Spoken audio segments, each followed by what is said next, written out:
Delhi, Ankara और इस्लामाबाद के बीच आसमान में एक नया साया तैयार हो रहा है। ऐसा स्टेल्थ फाइटर जेट जो कल को पाकिस्तान की एयरबेस से उड़ान भरकर सीधे भारत की नेशनल सिक्योरिटी को चैलेंज कर सकता है।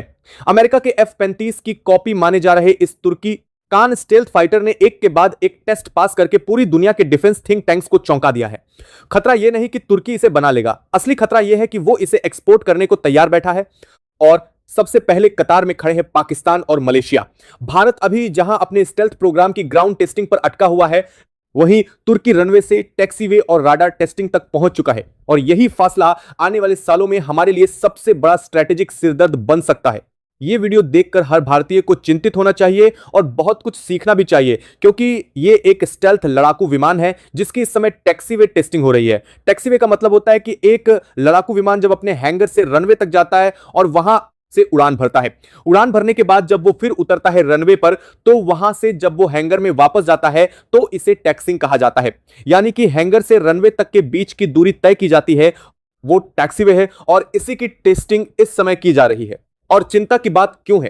क्योंकि यह स्टेल्थ लड़ाकू विमान बहुत ही जल्द आपको पाकिस्तान में देखने को मिल सकता है, क्योंकि यह तुर्की का कान स्टेल्थ लड़ाकू विमान है। और आपको याद होगा, अब से कुछ ही महीने पहले तुर्की ने इसकी फ्लाइंग टेस्ट भी की थी, यानी कि इसे पहली बार उड़ाया भी था।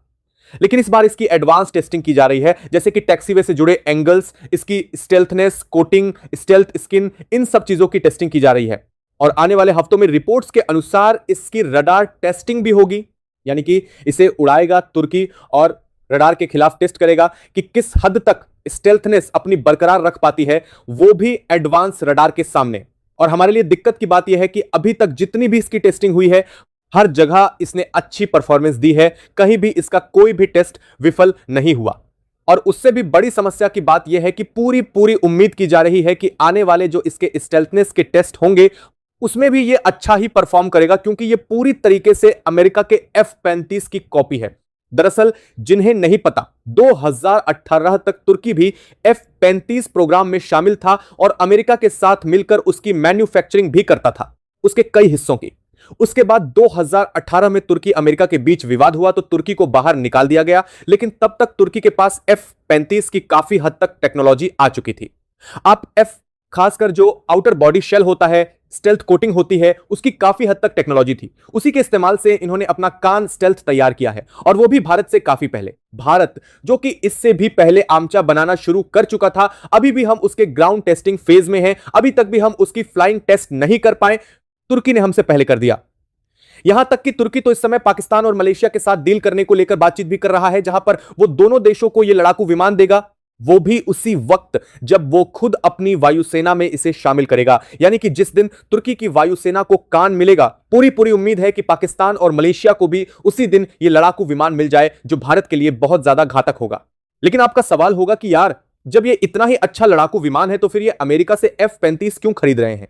और बात आपकी सही है भाई, ये लोग इतने डेस्परेट हैं इस समय F-35 खरीदने के लिए कि अपना S-400 एयर डिफेंस सिस्टम, जो कि अमेरिका के खिलाफ जाकर उनसे लड़ झगड़ कर 2018 में इन्होंने रूस से लिया था, जिसके चलते कई प्रतिबंध भी तुर्की पर लगा दिए गए थे, वही S-400 इन्होंने UAE को बेच दिया और अब उसके बदले इन्हें F-35 मिलेगा अमेरिका से। तो जब इनका लड़ाकू विमान खुद का इतना अच्छा है, तो फिर ये F-35 क्यों खरीद रहे हैं? तो यही आपको तुर्की की चाल समझनी पड़ेगी। देखिए, तुर्की भी वही मात खा रहा है जहां पर भारत ने मात खाई थी, इंजन। तुर्की के पास फिलहाल खुद का इंजन नहीं है, लेकिन हां, ये लोग डेवलप कर रहे हैं, जो कि इस समय टेस्टिंग फेज में है, लेकिन 2032 तक ही वो प्रोडक्शन लाइन में आ पाएगा। यानी कि अभी कम से कम 6 साल इंतजार इन्हें करने की जरूरत है। लेकिन इन 6 सालों तक तुर्की इंतजार नहीं करना चाहता। वो चाहता है कि इस समय जल्द से जल्द उनका कान लड़ाकू विमान उड़ान भरे, लेकिन उसके लिए चाहिए स्टेल्थ इंजन, और एक असली स्टेल्थ इंजन इस समय सिर्फ और सिर्फ अमेरिका के पास है। लेकिन अमेरिका ने लगा रखे हैं कई तरह के प्रतिबंध 2018 से ही, जब उन्होंने F-35 प्रोग्राम को छोड़ा था और S-400 खरीदा था। इसलिए ये सिर्फ अपने ऊपर से वो प्रतिबंध हटाना चाहते हैं। वो तभी हटेगा जब ये दोबारा F-35 प्रोग्राम में शामिल होंगे, कुछ संख्या में F-35 खरीदेंगे अमेरिका से, और उसके बाद अमेरिका इन्हें स्टेल्थ इंजन सप्लाई करना शुरू कर देगा, जिसके बाद ये शुरुआती 100-150 कान स्टेल्थ लड़ाकू विमान उसी इंजन के साथ बनाएंगे। फिर उसके बाद 2032 तक इनका खुद का इंजन आ जाएगा, तब उसके साथ अपना कान स्टेल्थ लड़ाकू विमान का सेकंड वेरिएंट निकालेंगे। जब आपका सबसे बड़ा आर्थिक दुश्मन भी आपसे पहले स्टेल्थ फाइटर बना ले, आपकी सीमाओं पर वही जेट कल को पाकिस्तान के झंडे के साथ उड़ता दिखे और दुनिया उसे टेक्नोलॉजी में एग्जाम्पल बनाकर कोट करे, तो यह सिर्फ सिक्योरिटी वार्निंग नहीं, एक नेशन वाइड वेकअप कॉल होता है। तुर्की जैसी टूटी अर्थव्यवस्था, गिरती करेंसी और इंटरनल पॉलिटिकल क्राइसिस के बावजूद अगर 8-10 साल में डिफेंस रेवोल्यूशन कर सकती है, तो फिर $3 ट्रिलियन की इकोनॉमी वाला भारत अभी तक बहाने ही क्यों गिन रहा है? सवाल तुर्की की तारीफ का नहीं, हमारे सिस्टम की सुस्ती का है। और अगर अब भी नहीं चेते तो कल को हमारे आसमान पर उड़ने वाली टेक्नोलॉजी भी इंपोर्टेड होगी और फैसले भी। और आपको मेरी बात बुरी जरूर लगेगी, लेकिन इससे हमें शर्म आनी चाहिए। वो इसलिए क्योंकि तुर्की, जिसकी अर्थव्यवस्था आज की तारीख में कोलैप्स कर चुकी है, जिसकी जो करेंसी है ना, वो पिछले 10 सालों में डॉलर के सामने, पहले 2016 में $1 के बदले आपको 6 लीरा मिल जाया करते थे। इस तरह से एक्सचेंज रेट रहता था। आज वो लीरा लगभग 50 को पार करने वाला है, यानी कि दुनिया की सबसे बदतर करेंसी में से एक बन चुका है। उसके बावजूद यह देश एक स्टेल्थ हथियार तैयार करने में सफल हुआ है। कारण साफ है, एक्सट्रीम प्राइवेटाइजेशन। आप जानकर हैरान होंगे कि यहां पर भी पहले तुर्की में सारी डिफेंस कंपनियां सरकारी हुआ करती थीं। फिर तुर्की के राष्ट्रपति एर्दोगान ने 2018 में एक तगड़ा काम किया। उन्होंने जितनी भी सरकारी कंपनियां थीं वो प्राइवेट प्लेयर्स को बेच दी। हुआ क्या? जितनी भी प्राइवेट कंपनियां इन्हें खरीद रही थीं, उन्होंने सबसे पहला काम यह किया कि जितने भी सरकारी कर्मचारी थे, लाइन लगाकर सबको फायर कर दिया, यानी कि सबको नौकरी से निकाल दिया। और जो लोग थे, देश का जो बिस्त दिमाग, जो बहुत ज्यादा नॉलेज रखता था, जो यूरोप में काम कर रहे थे, अमेरिका में काम कर रहे थे, उन्हें बुलाया गया, उनसे काम करवाया गया। नतीजा देखिए, मुश्किल से 8 साल लगे और पूरी डिफेंस इंडस्ट्री इनकी रेवोल्यूशनाइज हो गई। हालांकि उस समय 2018 में एर्दोगान के इस फैसले को लेकर बहुत प्रदर्शन हुए, देश भर में हड़ताल हो गई थी सरकारी कर्मचारियों की। पुलिस वाले भी नौकरियां छोड़ने को तैयार थे कि क्या पुलिस को भी प्राइवेट कर देंगे। लेकिन उस समय सरकार नहीं झुकी, अपने फैसले पर अडिग रही और उसका नतीजा आज आप देख सकते हैं। इनकी जो डिफेंस इंडस्ट्री है, जिसे सिर्फ प्राइवेट किया गया था, वही आज सबसे ज्यादा बेस्ट परफॉर्मिंग इंडस्ट्री है तुर्की के अंदर। और ऐसा नहीं कि इन्होंने अंधाधुंध प्राइवेटाइजेशन किया था। हर कंपनी में आज भी तुर्की की जो सरकार है उसका कुछ स्टेक रहता है, 25-30% तक आज भी हिस्सेदारी है।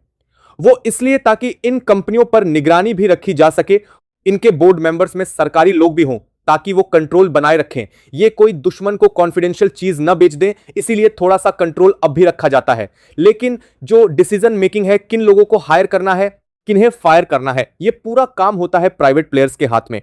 और इसीलिए वो लोग बेस्ट टैलेंट हायर करते हैं, जो सबसे अच्छा टैलेंट है देश का। और इतना ही नहीं, विदेशों से भी लोग बुलाते हैं उन्हें अच्छी खासी सैलरी देकर। और नतीजा तुर्की आपको सामने दे रहा है।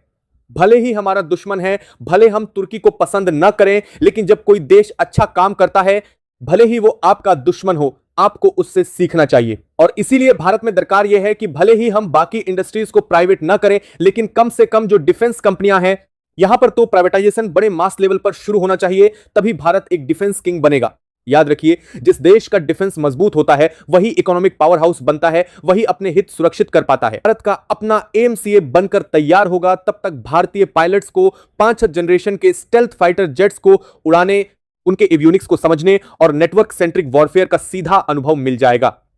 यह ऑफर इसलिए भी अहम है क्योंकि दुनिया अभी 5 जनरेशन के लिए तरस रही है और सुखोई Su-57 रूस का सबसे एडवांस ऑपरेशनल फाइटर जेट है। इसके अंदर दोस्तों रडार को चकमा देने वाली स्टेल्थ कैपेबिलिटी, इंटरनल वेपन बे यानी हथियारों को अंदर छिपाकर ले जाने की खूबी और बेहद एडवांस सेंसर्स लगे हैं। चीन लगातार लाख के ऊपर अपने J-20 स्टेल्थ फाइटर जेट्स की तैनाती को बढ़ा रहा है। ऐसे में भारत को तुरंत एक ऐसा प्लेटफॉर्म चाहिए जो आंख के अंदर आग डालकर J-20 को हवा के अंदर ही भस्म कर सके। और दोस्तों यहीं पर रूस ने इस डील के अंदर एक ऐसा हथियार जोड़ दिया है जिसने पूरी दुनिया के डिफेंस एक्सपर्ट्स के होश उड़ा दिए हैं। रूस ने इस विमान के साथ अपने सबसे खतरनाक और घातक मिसाइल R-77 को जोड़ दिया है दोस्तों। और बड़ी बात यह है कि उसका एक्सेस भी वो भारत को देने की कोशिश कर रहा है। चीन की जिस PL-15 मिसाइल से पूरी दुनिया खौफ खाती है, यह मिसाइल उसे हवा के अंदर ही राख कर देने की कुवत रखती है। आखिर दोस्तों इस R-77 के अंदर ऐसा क्या है जो इसे इतना खूंखार बनाता है? तो दोस्तों दरअसल यह एक बियॉन्ड विजुअल रेंज यानी कि बीवीआर मिसाइल है जिसकी अनुमानित रेंज 200 किलोमीटर तक है। लेकिन दोस्तों इसकी असली ताकत इसकी रेंज नहीं है, बल्कि इसके अंदर लगा हुआ ड्यूल पल्स रॉकेट मोटर और एक्टिव इलेक्ट्रॉनिकली स्कैन्ड अरे यानी कि एएसआर रडार है। आमतौर पर जब कोई मिसाइल दागी जाती है तो वो अपनी पूरी ऊर्जा शुरुआत में ही लगा देती है।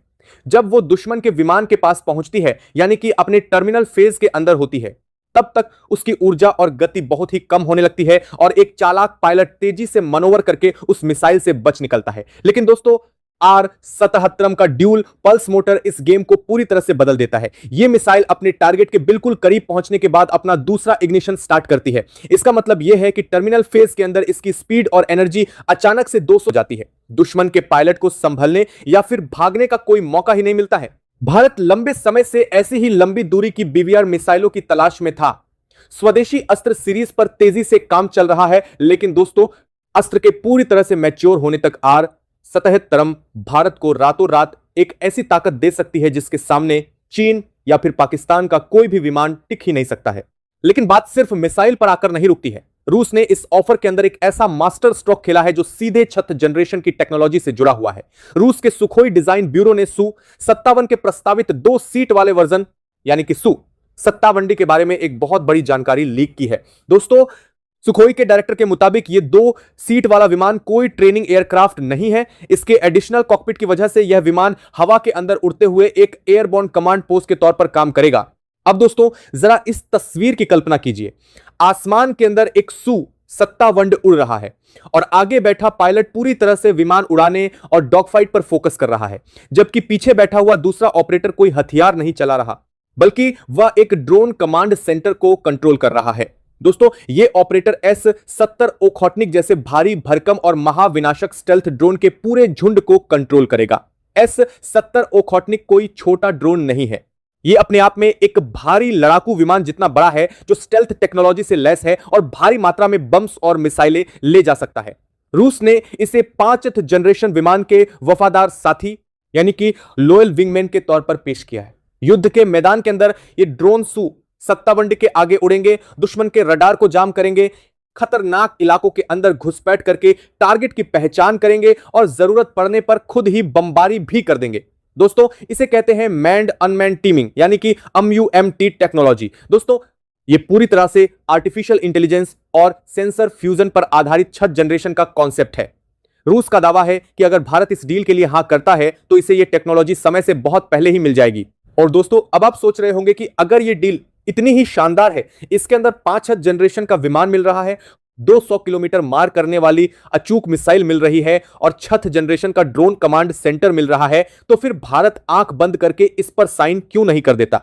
आखिर दिक्कत कहां पर है? असली दिक्कत और सबसे खौफनाक जाल यहीं से शुरू होता है और दोस्तों इसी जाल को बेनकाब किया है पूर्व वायुसेना प्रमुख air chief marshal RKS Bhadauria ने। दोस्तों भदौरिया का साफ कहना है कि रूस का यह Su-57 ऑफर भारत के अपने 5 जनरेशन फाइटर जेट प्रोग्राम यानी कि AMCA के लिए सीधे तौर पर मौत की घंटी साबित होने वाला है। यह कोई साधारण बयान नहीं है, इसके पीछे दशकों का वो कड़वा सच और रक्षा खरीद का वो इतिहास छिपा है जिसने भारत को आज तक विदेशी हथियारों का गुलाम बनाए रखा है। मार्च 2024 के अंदर भारत सरकार की कैबिनेट कमेटी ऑन सिक्योरिटी यानी कि CCS ने आमचा प्रोजेक्ट के लिए 15,000 करोड़ रुपए की भारी भरकम मंजूरी दी है। दोस्तों यह भारत का इकलौता 5th generation stealth fighter jet programme है जो फिलहाल डेवलपमेंटल फेज में है। भदौरिया की सबसे बड़ी चिंता यही है कि भारतीय वायुसेना के सामने इस वक्त एक बहुत बड़ा डिलेमा है। एक तरफ चीन का तत्काल खतरा है जिससे निपटने के लिए हमें तुरंत विमान चाहिए और दूसरी तरफ भविष्य की आत्मनिर्भरता है। रूस कह रहा है कि आप सिर्फ 8 या 10 विमान खरीद लीजिए। सुनने में यह बहुत ही अच्छा, प्रैक्टिकल और सेफ ऑप्शन भी लगता है, लेकिन दोस्तों भदौरिया साफ चेतावनी देते हैं कि सैन्य खरीद की दुनिया के अंदर थोड़ा सा खरीदेंगे वाला कॉन्सेप्ट एक बहुत बड़ा भ्रम है। एक बार जब कोई विदेशी 5 जनरेशन जेट वायुसेना के बेड़े के अंदर शामिल हो जाता है तो इसके पीछे पीछे उसका पूरा इकोसिस्टम चला आता है। उन 10 विमानों के लिए भारत को नए ट्रेनिंग सिमुलेटर्स बनाने होंगे और आपको आधारित पर आते हैं टेनेंस नेटवर्क खड़ा करना होगा, हथियारों का स्टॉक जमा करना होगा और पायलट्स को एक खास तरह की ट्रेनिंग देनी होगी। जब इतना भारी इन्वेस्टमेंट हो जाएगा तो 1 या 2 साल बाद वायुसेना के भीतर से ही यह मांग उठने लगेगी कि सिर्फ 10 विमानों के लिए इतना बड़ा इंफ्रास्ट्रक्चर क्यों बर्बाद किया जाए। क्यों ना हम 10 की जगह 40 विमान खरीद लें, और फिर 40 से 80 विमानों की मांग उठने लग जाएगी। और देखते ही देखते जो डील एक स्टॉप गैप के तौर पर शुरू हुई थी, वो 4 या 8 स्क्वाड्रन की परमानेंट कमिटमेंट में कन्वर्ट हो जाएगी।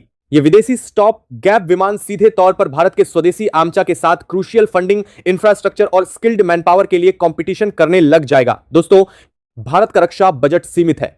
अगर बजट का एक बहुत बड़ा हिस्सा Su-57 की फ्लीट को मेंटेन करने, महंगे रशियन वेपनरी को खरीदने के अंदर चला गया, तो AMCA प्रोजेक्ट फंड की कमी का शिकार हो जाएगा।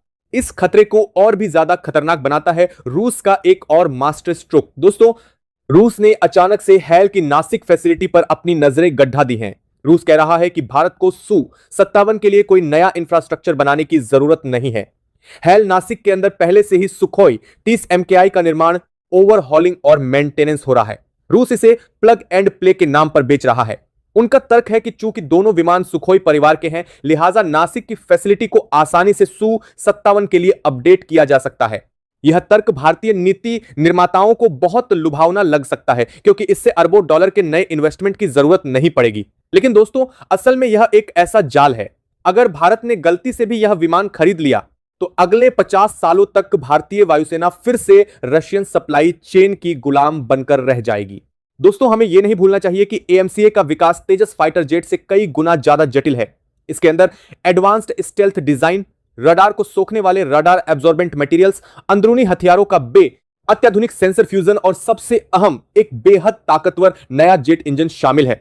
अगर इसके अंदर किसी एक टेक्नोलॉजी में भी कोई अड़चन आती है, तो पूरे प्रोजेक्ट की टाइमलाइन खिसक सकती है। वर्तमान रोडमैप के मुताबिक एमसे का पहला प्रोटोटाइप 2028 से 2029 के आसपास रोल आउट होने की उम्मीद है। भदौरिया का डर बिल्कुल जायज है, क्योंकि भारत ने पहले भी तेजस MKII जैसे प्रोजेक्ट्स के अंदर भारी देरी देखी है। अगर भारत ने सुखोई Su-57 खरीद लिया, तो DRDO और आडा के ऊपर आमचा को टाइम पर पूरा करने का वो भारी दबाव और इमरजेंसी का एहसास खत्म हो जाएगा।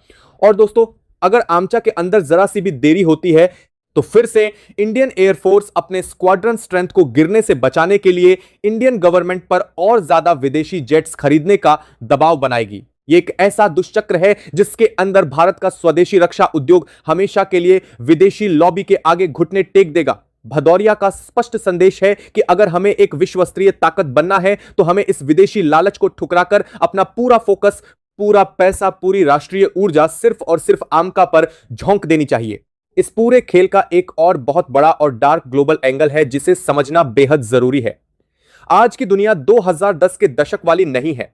आज रूस और यूक्रेन के बीच एक भीषण युद्ध चल रहा है, जिसके कारण रूस पर पश्चिमी देशों ने इतिहास के सबसे बड़े आर्थिक और सामरिक प्रतिबंध लगा रखे हैं। ऐसे माहौल के अंदर रूस से कोई भी बड़ी मिलिट्री हार्डवेयर डील करना भारत के लिए सीधे तौर पर आग से खेलने जैसा होगा। अमेरिका का सख्त कानून CAATSA यानी कि countering America's adversaries through sanctions act हमेशा एक लटकती हुई तलवार की तरह मौजूद है। हालांकि अमेरिका ने भारत को S-400 एयर डिफेंस सिस्टम खरीदने पर एक विशेष छूट दी थी, क्योंकि वो भारत की एक पुरानी और बेहद जरूरी रक्षा आवश्यकता थी। लेकिन S-400 एक डिफेंसिव सिस्टम है, जबकि 5th जनरेशन का स्टेल्थ फाइटर जेट एक बेहद आक्रामक और ऑफेंसिव वेपन सिस्टम है। दोस्तों, अगर भारत आज Su-57 की डील साइन करता है, तो अमेरिका के अंदर बैठे अमेरिकी नीति निर्माता इसे एक बहुत बड़े झटके के तौर पर देखेंगे। इसके नतीजे में भारत और अमेरिका के बीच जो क्रिटिकल इमर्जिंग टेक्नोलॉजीज और जेट इंजन के ट्रांसफर पर बातचीत चल रही है, वो रातों रात खटाई में पड़ जाएगी। अमेरिका भारत को GE F-414 इंजन की टेक्नोलॉजी देने से हाथ पीछे खींच सकता है, जो भारत के तेजस मार्क 2 और शुरुआती AMCA विमानों के लिए लाइफलाइन है। यानी दोस्तों, रूस से एक रेडीमेड विमान खरीदने के चक्कर में भारत अपने पूरे स्वदेशी एविएशन इकोसिस्टम की लाइफलाइन को खतरे के अंदर डाल सकता है। इसके अलावा दोस्तों, रूस की अपनी सप्लाई चेन इस वक्त भयंकर तनाव से गुजर रही है। युद्ध के कारण रूस के अपने रक्षा उद्योग को सेमीकंडक्टर्स और हाई एंड इलेक्ट्रॉनिक्स की भारी कमी का सामना करना पड़ रहा है।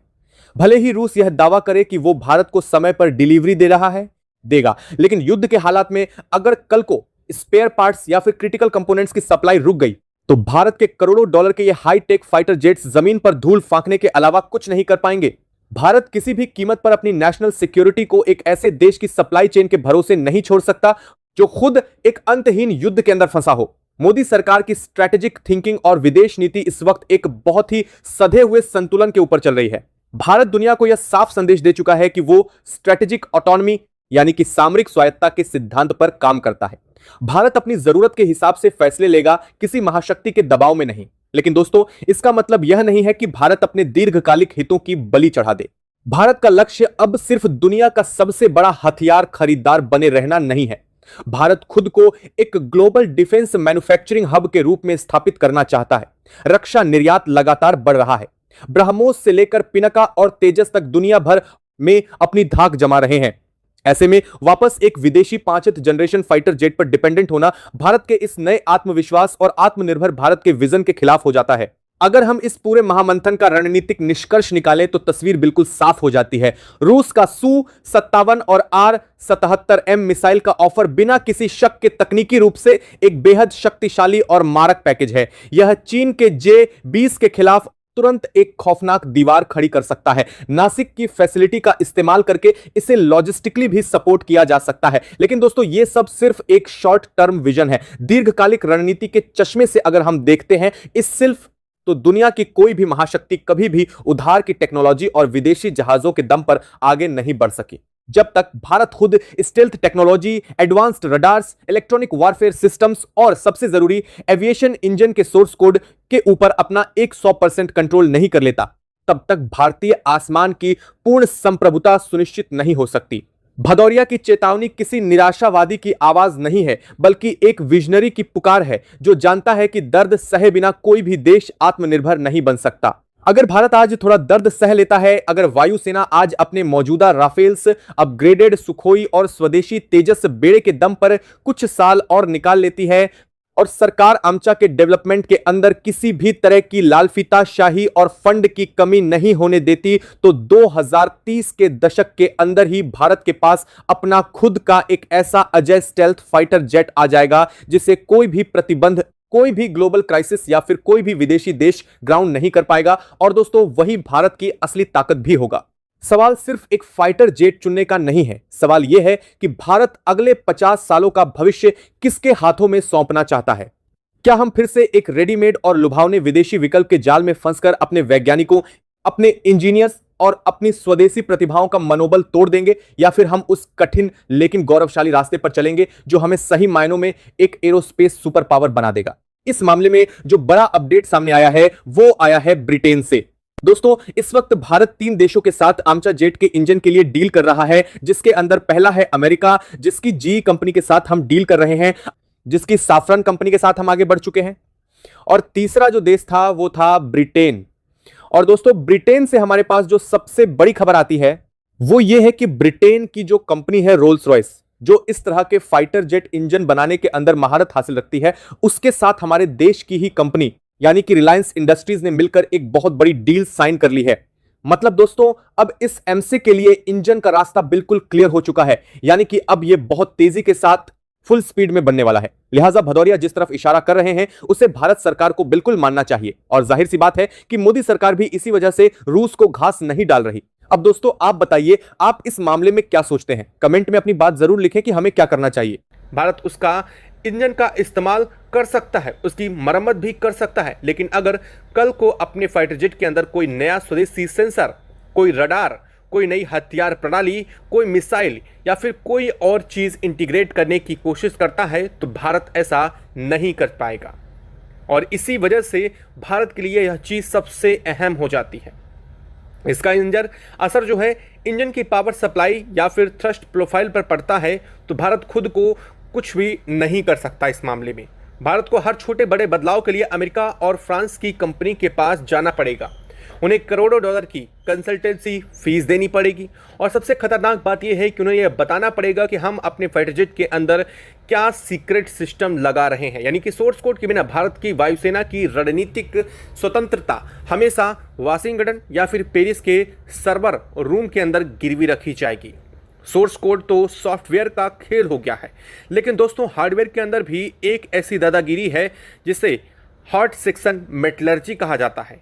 दोस्तों, एक टर्बोफैन इंजन के अंदर विशेष रूप से हाई प्रेशर टरबाइन के हिस्से के अंदर तापमान 2000 डिग्री सेल्सियस से भी ऊपर चला जाता है। ये वो खौफनाक टेम्परेचर है जिस पर दुनिया की सबसे मजबूत धातु भी पिघल करके पानी की तरह बह जाती है या फिर मोम की तरह मुड़ जाती है। इस भयंकर तापमान के अंदर टर्बोफैंस के अंदर ब्लेड को पिघलाने से बचने के लिए अमेरिका और फ्रांस ने सिंगल क्रिस्टल ब्लेड टेक्नोलॉजी इजाद की थी। इन ब्लेडों को ऐसे धातु विज्ञान से बनाया जाता है जिसमें कोई ग्रेन बाउंड्री नहीं होती, यानी कि पूरा ब्लेड एक ही क्रिस्टल से बना होता है। इसके ऊपर थर्मल बैरियर की कोटिंग की जाती है और ब्लेड के अंदर ऐसी ठंडी हवा गुजरने के लिए लेजर से भी बारीक छेद किए जाते हैं जो बाल से भी ज़्यादा पतले होते हैं। अमेरिका की GE एरोस्पेस और फ्रांस की सेफ्रॉन ने भारत के को कोल्ड सेक्शन की टेक्नोलॉजी देने के अंदर कभी भी संकोच नहीं किया है, लेकिन इस हॉट सेक्शन की मैन्युफैक्चरिंग टेक्नोलॉजी और इसका ब्लूप्रिंट देने से वो हमेशा मुकर गए हैं। उनका तर्क ये था कि उनके देश दशकों की रिसर्च के बाद इस परिणाम तक पहुंचा है। लेकिन दोस्तों, इसके पीछे असली चीज का सच ये था कि अगर भारत ने हॉट सेक्शन बनाना सीख लिया तो उसे कभी भी विदेश के इंजनों पर जरूरत पर नहीं टिकना पड़ेगा और वेस्टर्न कंट्रीज की अरबों डॉलर की दुकानें भारत के लिए बंद हो जाएंगी। भारत यह क्योंकि खुद बना पाएगा। अमेरिका की जियोपॉलिटिक्स का एक बहुत ही स्पष्ट और क्रूर नियम है, हथियार बेचो, निर्भर बनाओ और कंट्रोल करो। जब भारत के तेजस मॉक 2 के लिए जनरल इलेक्ट्रिक यानी कि GKA 414 इंजन का सौदा हुआ तो भारत और पश्चिमी मीडिया के अंदर 80% TOT यानी कि टेक्नोलॉजी ट्रांसफर का खूब डंका पीटा गया। ये बताया गया कि अमेरिका भारत का कितना बड़ा रणनीतिक साझेदार है, लेकिन असल में साउथ ब्लॉक और DRDO के बंद कमरे के अंदर बैठे रणनीतिकार असल सच्चाई को समझ रहे थे। ये बची हुई 20% टेक्नोलॉजी ही उस जेट इंजन की असल आत्मा थी।